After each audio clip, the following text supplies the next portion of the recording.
Attaque meurtrière de l'axe Arbinda-Gorgadji, le gouverneur de la région du Sahel, au chevet des blessés évacués au CHR de Dori et dont certains cas nécessitent des évacuations. À suivre dans cette édition, le calvaire des usagers de l'axe Djikando-Gawa. Coupé de la commune, les populations ont pour seul recours les piroguiers. Des piroguiers qui se frottent les mains comme vous les entendrez dans ce journal. Lutte contre la pandémie du Covid-19, les agents de la RTB reçoivent les doses de vaccins. Un engagement pour se protéger d'abord et ensuite passer le message de la nécessité de se faire vacciner. Voilà pour le sommaire de ce 13h. Bonjour et merci de nous recevoir à chez vous.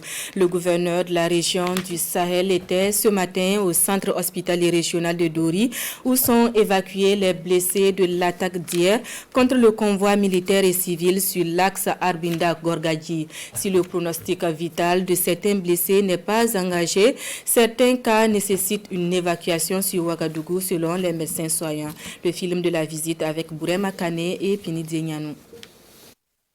Des blessures à la cuisse, à la jambe ou à la tête, c'est l'état des survivants blessés issus de l'attaque survenue sur l'axe Gorgadji-Arbinda ce 18 août. Pris en charge au CHR de Dori, ils reçoivent la visite du gouverneur de la région du Sahel. Une très grosse attaque qui a visé un convoi sécurisé par la FDS et qui comprenait donc beaucoup de civils, femmes, hommes et enfants qui cherchaient juste à rentrer à Arbinda. Que dire, c'est encore une fois présenter les condoléances aux familles de ceux qui nous ont devancés dans l'au-delà. C'est encore une fois souhaiter prompt rétablissement aux blessés. C'est encore une fois prier le bon Dieu pour que cette litanie, cette liste macabre de morts et de blessés. Selon les médecins soignants, le pronostic vital de ces blessés n'est pas engagé. Mais certains cas demandent une évacuation sur Ouagadougou. 5 patients ont été reçus aux urgences, dont un cas grave. Il y avait également un enfant. Actuellement, il y a 4 malades qui ont été transférés dans le service de chirurgie. Il reste un malade dans le service des urgences. On attend en réalité l'hélico pour l'évacuation de ces blessés. On a réussi à les stabiliser. Donc maintenant, il faut évacuer pour une prise en charge spécialisée.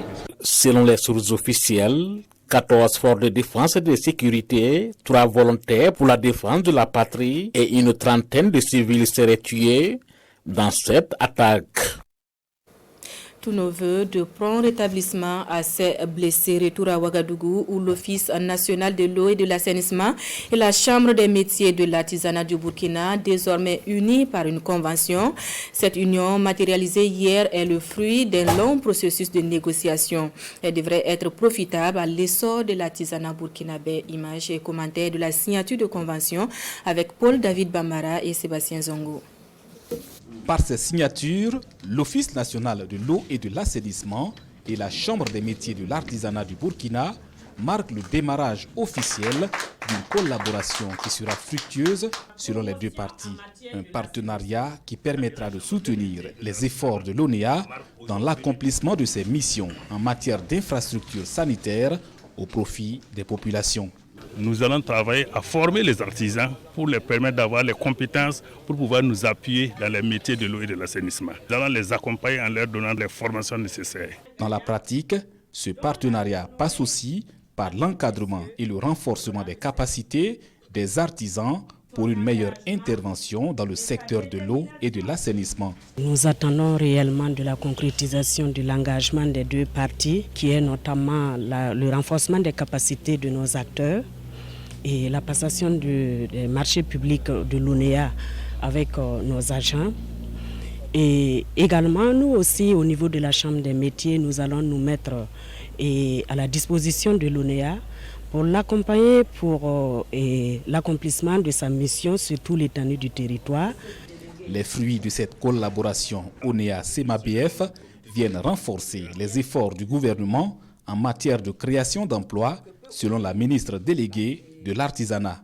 Ce partenariat entre la Chambre des métiers de l'artisanat et l'ONEA sera une réalité pour la mise en œuvre des activités. Et à travers cette convention, l'Office pourra accompagner les artisans à travers le renforcement de leurs capacités, les formations, ainsi de suite. Et également confier la mise en œuvre de certaines missions telles que la confection des ouvertures des latrines, telles que les blouses de leurs agents techniques. Et c'est une convention, comme je l'ai dit, gagnant-gagnant, qui pourra profiter à l'ONEA et également à la Chambre des métiers de l'artisanat du Burkina Faso. L'ONEA et la CEMABF s'engagent à travailler en adéquation pour faire de ce partenariat un exemple de collaboration entre structures publiques qui en inspire d'autres. De bonnes récoltes en perspective dans la région du centre-sud, constat fait par le ministre de l'Agriculture et des Aménagements hydro-agricoles. Entre visites de vergers et d'exploitation agricole, le ministre Salifou Ouedraogo a prodigué des conseils aux acteurs directs sur le terrain. Le film de sa tournée dans le centre-sud avec Nomba Kouda et Nyakiteda. Bon riment dans la commune de Touézé. Le ministre de l'Agriculture contemple avec fierté un verger d'oranger à perte de vue. Nous sommes dans la ferme du pasteur Saïdou Ouedraogo qui exploite 13 hectares, dont 7 hectares de tangelo. Un producteur modèle ayant une grande capacité de production fruitière, doublée d'une diversification dans la production ainsi qu'une maîtrise totale de l'eau. C'est à partir de ce barrage et à l'aide de 17 vannes qu'il ravitaille son exploitation.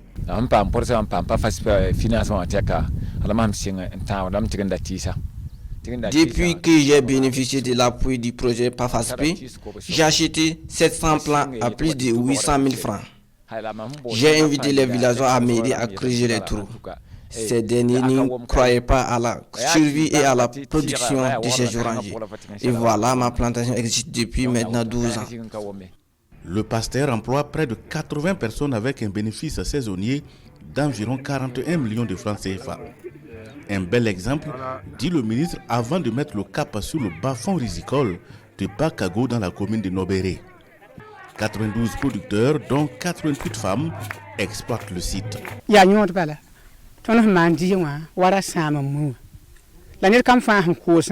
L'année dernière, la rareté des pluies a fait que nous avons eu des bénéfices compris entre 30 000 et 35 000 francs CFA. Mais cette année, avec ce que nous voyons, nous sommes sûrs de faire plus de bénéfices. Le ministre Salifou Ouedraogo achève sa tournée dans le centre-sud, dans cette exploitation sous une pluie battante. Nous sommes dans l'exploitation de Idrissou Tientiambou qui, avec ses 6 hectares, force l'admiration au CT4 de Pau. Plusieurs spéculations y sont produites avec une bonne technique agricole combinant élevage et agriculture. J'ai pu stocker le fumier organique et j'ai mis le Burkina Faso 15 sacs pour mélanger, pour apprendre dans le terrain, pour pouvoir cultiver. Voilà la raison pour laquelle que le maïs s'est arrêté comme ça. Voilà. L'apport de l'élevage au niveau de l'agriculture est évalué à 2 niveaux, à travers l'attraction animale et également à travers l'engrais provenant des déjections des animaux. Pour le ministre en charge de l'agriculture, ce bon résultat partiel de la campagne agricole est à mettre à l'actif de l'ensemble des acteurs de la région. Vraiment, on voit que les spéculations se comportent bien. On a vu également aussi que ici, les producteurs respectent les consignes des agents d'agriculture, ce qui fait que les différentes techniques appliquées font que les productions se comportent bien et que nous pensons que si les pluies continuent dans cette dynamique jusqu'au mois d'octobre, normalement, on doit quand même atteindre nos objectifs. Il est attendu pour cette campagne agricole 300 000 tonnes de céréales, dont 56 000 tonnes de riz dans la région du centre-sud. On en vient au second titre de cette édition, le calvaire des usagers de l'axe Gawadikando. L'ouvrage de franchissement de fortune érigé par les volontaires est submergé par les eaux, coupant le village de la commune. Le constat avec Isiaka Zabré et Romial Patrice Toué. Amidou Ouedraogo est domicilié à Gawa et travaille sur un site d'or situé dans le village de Djikando à quelques 3 km de Gawa. Pour allier son domicile à son lieu de travail, le jeune orpailleur de bourse entre 2000 et 3000 francs CFA par jour. Nous dépensons entre 2000 et 3000 francs par jour pour traverser ce cours d'eau. L'aller-retour ici, nous le faisons à 1000 francs. Si tu as plusieurs va-et-vient à faire, ça devient compliqué. Une voie qui est totalement engloutie par les eaux en saison pluvieuse. À quelques endroits, le niveau de l'eau peut atteindre 2 à 3 mètres. Il faut donc garer son véhicule et embarquer dans une pirogue. Pour ceux qui sont à motocyclette ou à vélo, il y a la possibilité d'embarquer son engin également. Une situation difficile à supporter par les populations de ce village. Nous n'avons pas de moulin à Djikando, nous partons comme cela à Gawa pour écraser nos céréales. On sent que c'est une communauté abandonnée. Bon, regarde, si par exemple il y a une urgence ou bien il y a une femme qu'on doit évacuer, comment ça va se passer? C'est difficile. Un enfant qui est en coma, on veut évacuer, comment ça va se passer? C'est très difficile. Le village de Djikando ne dispose effectivement pas pour le moment d'un centre de santé. Les populations fréquentent en attendant un autre centre situé de l'autre côté du cours d'eau. Nous n'avons pas de CHPS ici à Djikando. Le CHPS de Tonka que nous fréquentons. Si nous avons une femme enceinte à amener à l'hôpital et qu'il n'y a pas de piroguier, elle est obligée d'accoucher au village. Le lendemain, nous amenons la nouvelle maman et son bébé pour consultation. Environ 500 personnes passent par là quotidiennement ainsi, de jour comme de nuit. En attendant la mise en place d'une infrastructure de franchissement, ce sont les piroguiers qui se frottent les mains ici. Daouda Maïko est venu spécialement du Mali pour mener cette activité.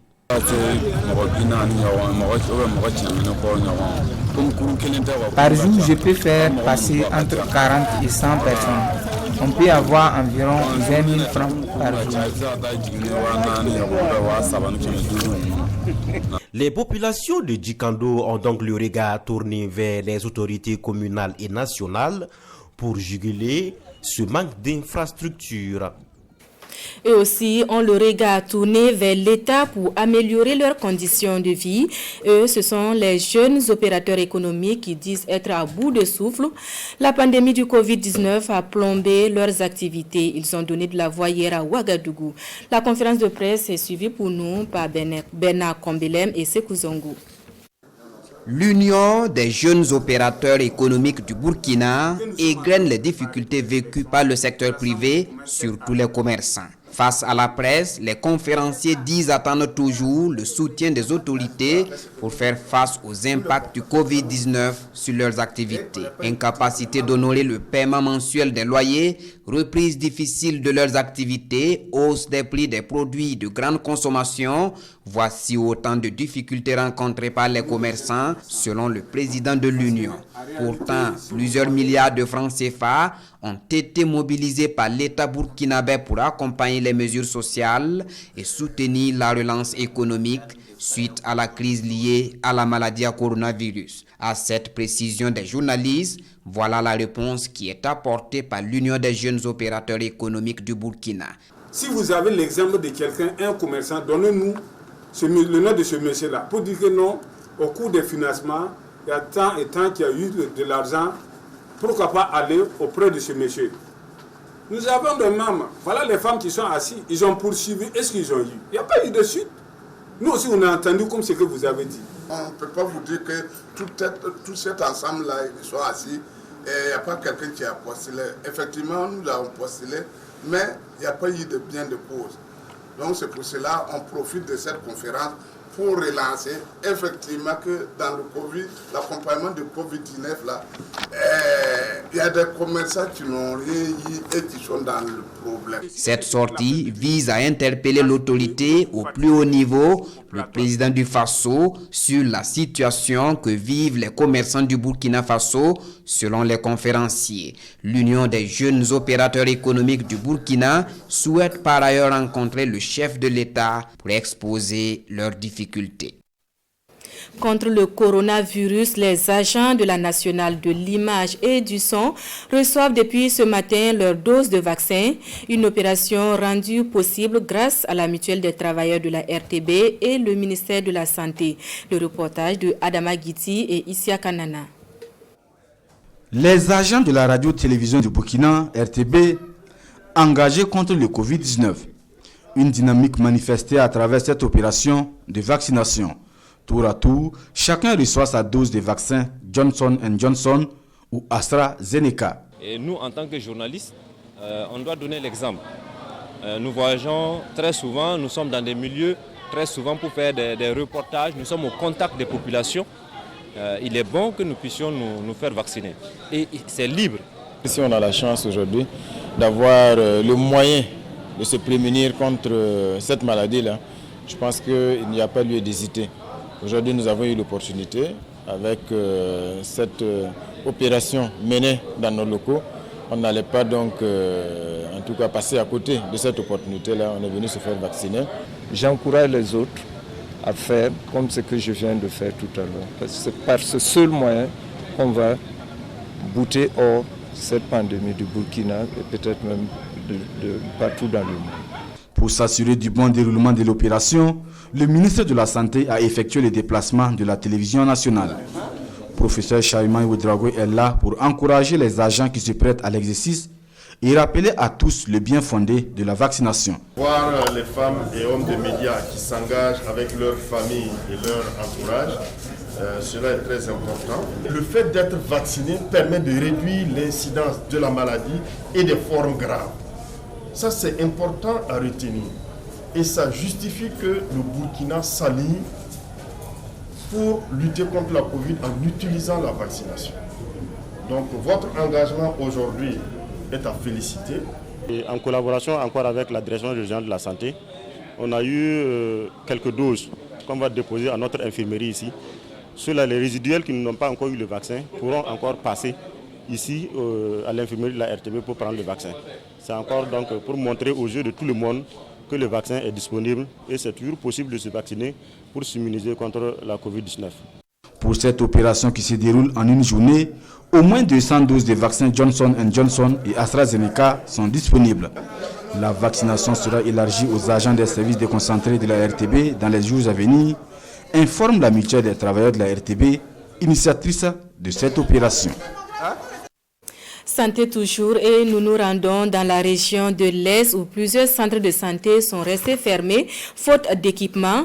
Le cri de cœur de la commune a été entendu par un de ses partenaires, un partenaire qui vient de remettre du matériel médico-technique d'une valeur de 60 millions de francs CFA. Le compte rendu de Amidou Lankwande et Aruna Mari. C'est une bouffée d'oxygène pour 4 centres de santé de la commune de Fadangourma. Grâce au soutien du peuple américain à travers BFRP, Burkina Faso Regional Programme, la mairie de Fadangourma est bénéficiaire de ce lot de matériel médico-technique et de mobilier.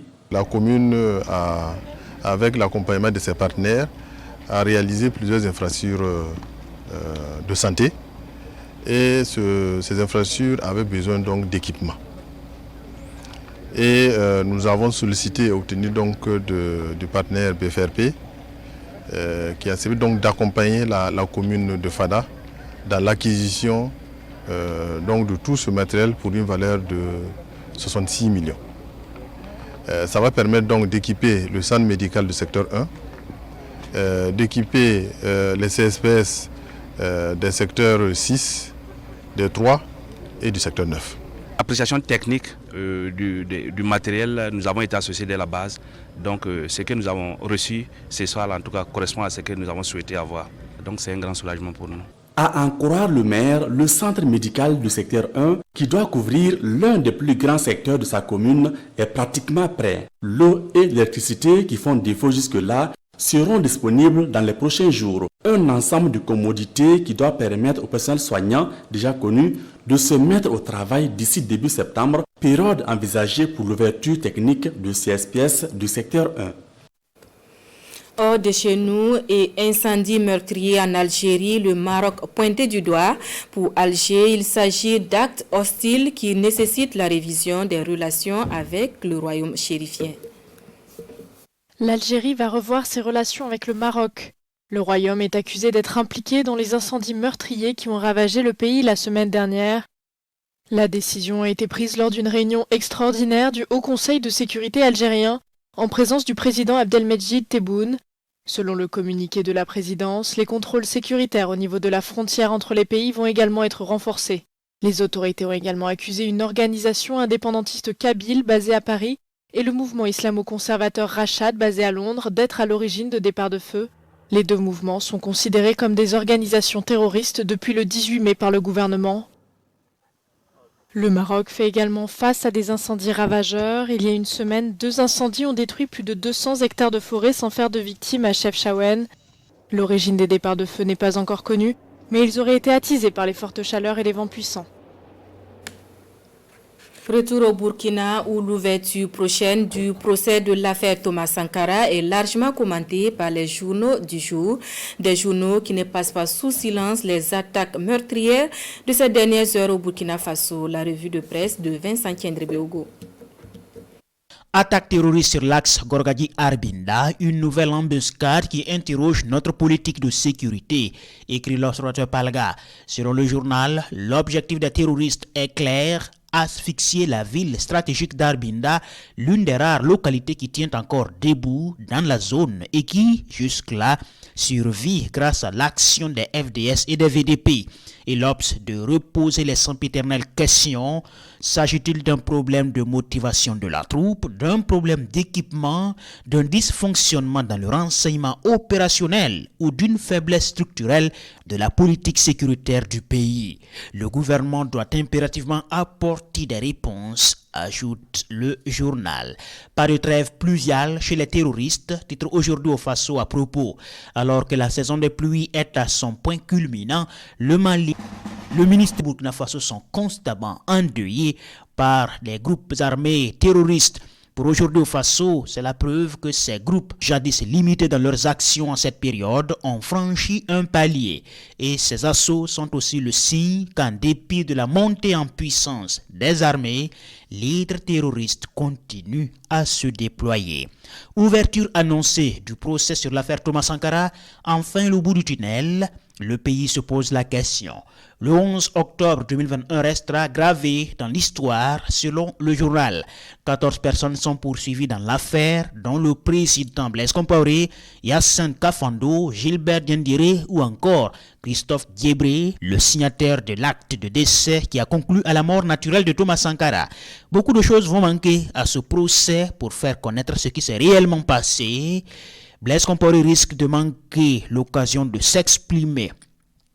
Blaise Compaoré risque de manquer l'occasion de s'expliquer, de s'assumer. D'autres inculpés ou témoins clés ont déjà emporté leur boîte noire dans leurs tombes respectives. Et même que la science s'est avérée incompétente pour livrer des résultats concluants des analyses d'ADN. Mais c'est un procès qui vaut pour son symbole et sa valeur pédagogique, souligne le pays. Fin de cette édition. Merci à vous qui l'avez suivi.